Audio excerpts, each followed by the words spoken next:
हैं हम लोग 21%। कैसे 21% हम लोग ही चलते हैं। रामविलास पासवान जी की तस्वीर को उनके घर से बाहर निकाल करके रोड पर फेंकने का काम करती है। इस जाति आधारित गणना के बाद ये सामंतवादी लोग ऐसा नहीं कर पाएंगे। नमस्कार, आप देख रहे हैं एमजी न्यूज बिहार और हिट्स ऑफ न्यूज। जातीय जनगणना हो गई, उसका रिपोर्ट भी आ गया है। रिपोर्ट आने के बाद बिहार में पूरा भूचाल हो गया है। इसको लेकर हम बात करेंगे समाज सेवी संतोष रेणु यादव से। सबसे पहले तो स्वागत है जी, बहुत बहुत धन्यवाद। क्या कहिएगा आप, तो जातीय जनगणना का रिपोर्ट भी आ गया। जिस समाज से आप आते हैं 14% है, क्या इससे सहमत है? 15%। हाँ, 1% घोटाला मत कीजिए मोदी जी नियन। कैसे, वो तो पर बता रहा ना कि 14 कुछ पॉइंट ऐसे करके पॉइंट इन्होंने हो गया हल्का फुल्का कंप्यूटर से ना, तो 15% ऐसे मैंने बताया गया है। लेकिन हैं हम लोग 21%। कैसे 21% हम लोग ही चलते हैं जी। भाई। गरीब गुरबा हम लोग, जब मोदी जी देश के सत्ता में आए, जितने गरीब थे उनको आओ गरीब कर दिए। 17 साल से बिहार में शासन किए ना जी। बिहार के नौजवानों को बाहर जाकर कमाने पे मजबूर कर दिए, पढ़े लिखे लोगों को।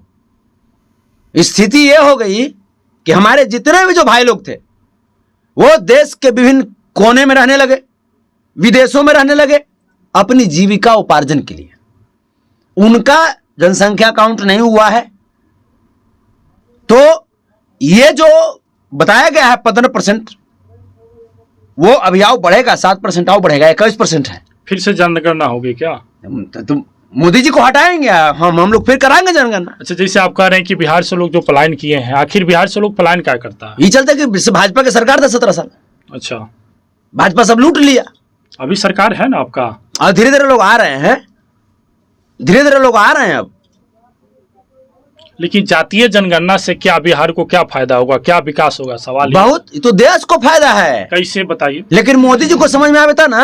नहीं, हम सवाल मोदी जी का नहीं, ये जो जातीय जनगणना बिहार में हुई है, इससे बिहार को क्या फायदा है? जातीय आधारित गणना है। जातीय जनगणना जो है वो केंद्र सरकार का अधिकार होता है जी जी। लेकिन इससे हर जाति के, हर समाज के लोगों का इस राज्य में या इस समाज में, इस देश में कितना मोरली एस्टेब्लिशमेंट मिला है, कितना पॉलिटिकली हिस्सेदारी मिली है जी, कितना वो सोशली मजबूत हुए हैं, कितना इकोनॉमिकली वो डेवलप हुए हैं, इसका पता चलेगा।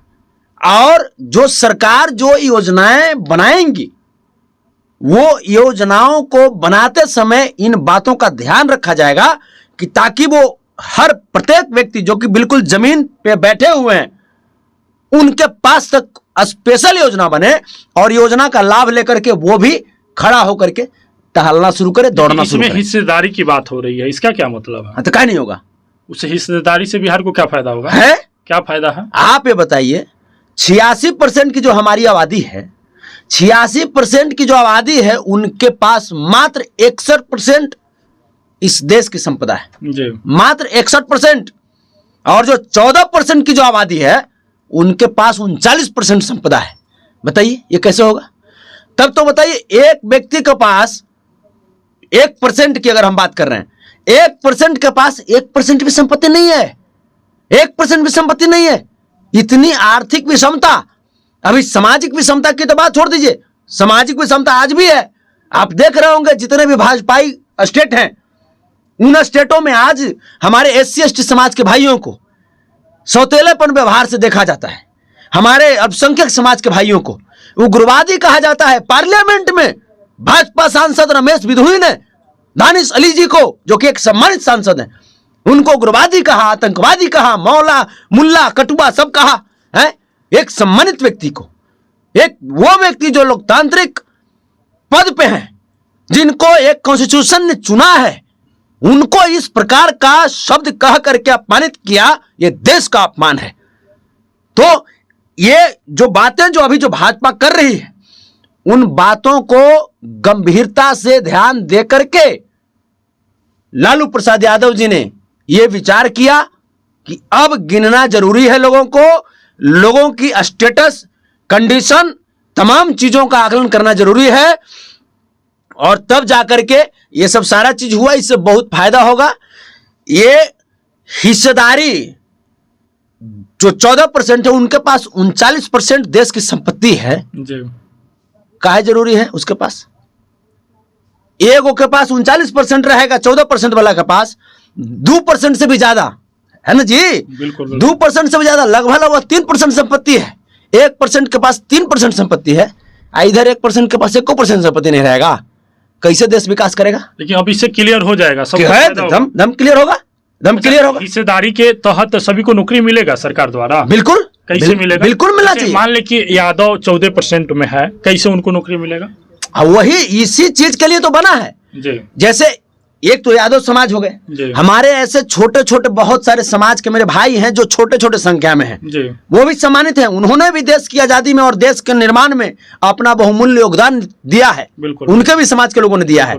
तो उनको भी न्याय दिलाने के लिए ये जातिगत जो गणना जो हुआ, जाति आधारित जो गणना हुआ, ये होना बहुत जरूरी था, क्योंकि ताकि ये भी पता चल सके कि कौन लोग किस हद तक कहां पे हैं और उनको जैसे जो विलुप्त हो रहे हैं उनको कैसे विलुप्तता से बचाया जा सके। जो शोषण लगातार झेल रहे हैं उनको कैसे शोषण से उठा करके शासन वाले पद्धति पे लाया जाए। बहुत सारे कह रहे हैं कि तेजस्वी यादव जातीय गणना इसलिए करवाए कि मुख्यमंत्री के लिए आसान रहेगा। अब तो 14% है, मुसलमान की संख्या ज्यादा है। बहुत सारे लोग कह रहे हैं कि जब मुख्यमंत्री मुसलमान बने, काहे नहीं बन सकते हैं, काहे नहीं बन सकते, लेकिन हम लोग किसी कुर्सी तुर्सी के लिए हम लोग फिर यादव जिस खुशी में जातीय जनगणना को सपोर्ट कर रही थी तो खुशी नहीं मिली। अब हम कह रहे हैं हम लोग कुर्सी के लिए कभी लड़े ही नहीं जी। आपको मैं बता दूं कि इन भाजपाइयों से जाकर के पूछिए कि जो हमारे सम्मानित, जो हमारे ईमानदार अल्पसंख्यक भाइयों को अपमानित करने का काम करती है, SC ST समाज के पुरोधा आदरणीय रामविलास पासवान जी की तस्वीर को उनके घर से बाहर निकाल करके रोड पर फेंकने का काम करती है, इस जाति आधारित गणना के बाद ये सामंतवादी लोग ऐसा नहीं कर पाएंगे। मुसलमान को बनाया जाएगा बिहार के मुख्यमंत्री। जैसे हम लोग वही तो कर रहे हैं, हम लोग मुख्यमंत्री या प्रधानमंत्री पद के लिए हम लोग कभी लड़बे नहीं किए। हम लोग देश को बचाने के लिए, लोकतंत्र को बचाने के लिए, संविधान को बचाने के लिए हम लोग लड़ते हैं। वो तो अलग चीज है, वो तो जब चुनाव हो जाएगा उसका फाइनल डिसीजन क्या होगा वो तो अलग चीज है। लेकिन स्पष्ट इसी के लिए न किया गया है जातीय जनगणना। लिया लोगों का मायना यही है। कौन लोगों का मायना है? जो लोग विपक्ष में बैठे हुए वही लोग कह रहे हैं। हम वही तो हम कह रहे हैं ना कि ये जो गोदी मीडिया है, गोदी मीडिया प्रोपेगेंडा कर रही है। जब यही बात था तो फिर ये भाजपा जो है वो जैसे काहे नहीं कराया था? जब इस तरह की बात हुई तब तो भाजपा को चाहिए था कि भाई तुरंत करा देता। उसको बेनिफिट नहीं दिख रहा होगा। तो बेनिफिट नहीं दिख रहा होगा तो कहने का मतलब कि तुमको बेनिफिट नहीं दिख रहा होगा तो तुमने नहीं किया, मतलब तुम अपने बेनिफिट के लिए तुम जैसे जितना भी जो कार्य है तुम देश में तुम करते हो, कानून बनाते हो, तुम अपने बेनिफिट के लिए बनाते हो, इसका मतलब बनाता है ना जी। बिल्कुल। तो ये जो अभी जो सरकार, जो महागठबंधन की सरकार जो अभी बनने वाली है देश में, ये सरकार में कौन क्या होंगे ये बाद में डिसीजन लिया जाएगा।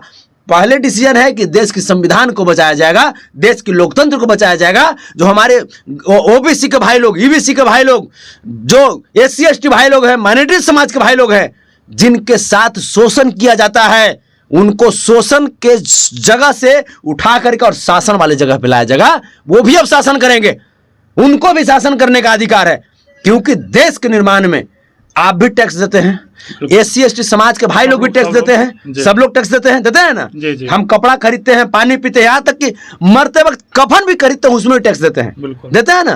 तो देश के निर्माण में टैक्स तो सब लोग देते हैं। टैक्स के जो रकम जो बड़ा सा बनता है उसमें बूंद बूंद तो सब लोग डालते हैं ना। जी। तो फिर इस देश की संपत्ति में उनको बराबर का हिस्सेदार क्यों नहीं बनाया जाता? क्यों नहीं बनाया जाता है? आज काम कौन करते हैं? जो हमारे श्रमिक भाई हैं, ईमानदार, जो मेहनती, जो मजदूर भाई हैं, वो मजदूर क्यों बन गए? क्योंकि पढ़ लिख करके उनके पास ये जो भाजपा की जो निकम्मी सरकार है, ये सरकार रोजगार की उपलब्धता नहीं करा पाई। 2 करोड़ सालाना सरकारी नौकरी की बात करके और वो नहीं दिया। 15 लाख रुपया हर अकाउंट में देने की बात करके और नहीं दिया। 1.25 लाख करोड़ रुपया बिहार को विशेष पैकेज देने की बात करके और नहीं दिया। तब ना आज लोग बेरोजगार हैं। जो लोग अभी पागलपन दिखा रहे हैं कि हमारी इतना हिस्सेदारी है, अब हम लोग का मुख्यमंत्री बनेगा, उनके लिए क्या कहिए? क्योंकि बहुत सारे लोग कह रहे हैं कि जंगल में शेर की संख्या कितनी होती है और गिद्धरों की संख्या कितनी होती है। हमेशा शेर की संख्या कम होता है तो शेर शेर ही होता है। अब इससे समझ सकते हैं आप। हाँ भाई, इंडिया महागठबंधन में 26 दल शामिल है जी, INDA में 38 को शामिल है, तो शेर शेर न रहेगा जी। सरकार तो इंडिया गठबंधन का बनेगा। लेकिन ये जातीय जनगणना पर टिप्पणी हुआ, तो जैसे जो नियम बनाते हैं तो उधर भी तो लागू होना चाहिए। LHS बराबर RHS होना चाहिए ना। बिल्कुल बिल्कुल बिल्कुल। तो उधर कर रहा था, हम इधर कर रहे हैं, उधर कर रहा था, हम इधर कर रहे हैं, तो मान लो। कैसे मान लेंगे? ये भी ये लीजिए, कैसे? जब तो वो कहेगा तो हम कैसे मान? जातीय जनगणना आप करवाए, सरकार के लिए करवाए, मुख्यमंत्री बनाने के लिए बताइए, जिसकी ज्यादा जनसंख्या होती है, जिसको ज्यादा वोट मिलता है, सरकार उनको बनता है। बिल्कुल बिल्कुल। 86 को हमें तो सरकार हमारे बनना चाहिए ना, काम खत्म है, सरकार हमारे बनना चाहिए ना। ये फिक्स है, फिक्स है, फिक्स है। नीतीश कुमार का बिहार में कितनी संख्या? जैसे हटाइए ना, नीतीश कुमार जी हमारे गार्जियन हैं, लालू प्रसाद यादव जी हमारे भगवान हैं जी, रामविलास पासवान जी हमारे गार्जियन हैं, हमारे भगवान क्या बोलते हैं, डॉक्टर APJ अब्दुल कलाम जी हैं। तो इसमें सबरी माता हैं, रैदास जी, बहुत सारे लोग हैं जो हमारे सब गार्जियन हैं। तो इसमें ये जो बात आ गई नीतीश जी की या संतोष जी की, ये बात नहीं है। बात है कि 100 में 86 हम हैं, तो हमें शीर्ष नेतृत्व पे बैठने का अधिकार है, वो कोई छीन नहीं सकता। इसीलिए जाति आधारित गणना बहुत जरूरी थी।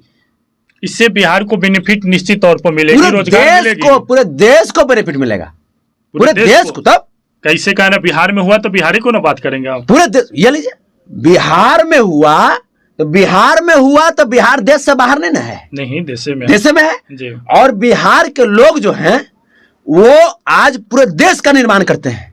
तो बिहार के लोग जब सशक्त होंगे तो हमारा देश मजबूत होगा ना। बिल्कुल बिल्कुल। तो पूरे देश को फायदा इससे हुआ है। चलिए अब क्लियर कर दीजिए कि अगर मुसलमान की संख्या ज्यादा है तो मुसलमान बिहार का मुख्यमंत्री बनेगा, सपोर्ट कर रहे हैं आप? देशभक्त होते हैं हमारे मुसलमान भाई, मुख्यमंत्री प्रधानमंत्री के लिए वो नहीं लड़ते हैं, ठीक है, वो देशभक्त होते हैं। 86% देशभक्त होते हैं, वो किसी सत्ता और किसी पद के लिए नहीं लड़ते हैं। हम लोग लोकतंत्र को बचाने के लिए लड़ते हैं, हम लोग संविधान को बचाने के लिए लड़ रहे हैं, देश को बचाने के लिए लड़ रहे हैं। बाकी वो सब जो डिसीजन है, जो हमारे जो आला अधिकारी हैं, जो आला कमान वाले लोग हैं, जो गार्जियन हैं, उन लोगों का काम है।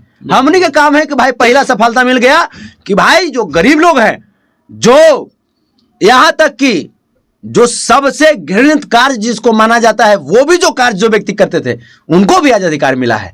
ना जातीय जनगणना पर जिस तरह से दहाड़ रहे हैं, कभी कह दीजिए कि गरीब की जनगणना हो जाए बिहार में। हो जाए, करा दे, देश में करा दे।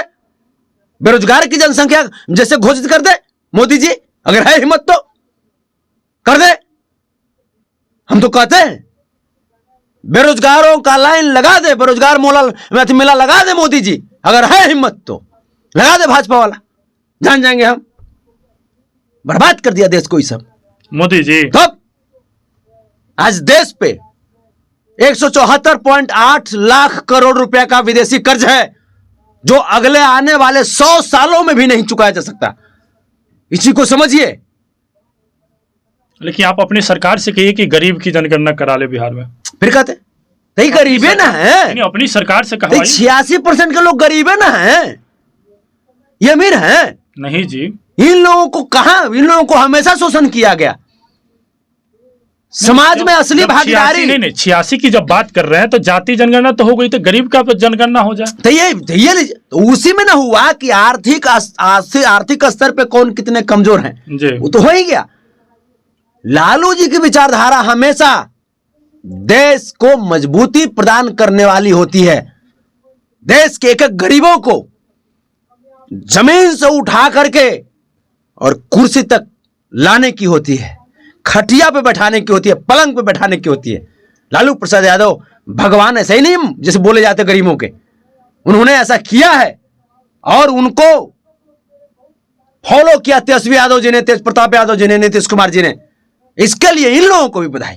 लेकिन सवाल का जवाब नहीं दिए कि मुसलमान को मुख्यमंत्री बनाइएगा आप। देशभक्ति तो सभी लोग होता है, लेकिन कहाँ होता है? कहाँ देशभक्ति सब लोग होता है? तो खाली मुसलमान होता है? सब लोग 86% भाई लोग। हाँ, तो उसमें 86% मुसलमान आ रहा है। हम लोग मुख्यमंत्री प्रधानमंत्री पद के लिए लड़ ही नहीं रहे हैं। हमने का पहला काम है लोकतंत्र बचाना जी, देश बचाना, संविधान बचाना। जातीय जनगणना से बच जाएगा तो जाकर ना लोग ठग रहा था ये लोग। हमने के जो हक था, हमने के हक वो सब खा जा रहा था। वो सब हम लोग 86% हैं, तो 86% तो हम लोग को देश की संपत्ति में 86% का पावर मिलना चाहिए ना। हम लोग को 86% का आरक्षण मिलना चाहिए ना। अगर लोग मौका दे सरकार बनाने के लिए आप लोगों को, तो 86% के लोगों को कब आप आर्थिक से मजबूत बना दीजिएगा? बिल्कुल 5 साल में। 5 साल में बना हाँ, दीजिएगा। 5 साल काफी है। 5 साल अगर लोग मौका दे तो बना दीजिए। बिल्कुल बना देंगे हम लोग 5 साल में।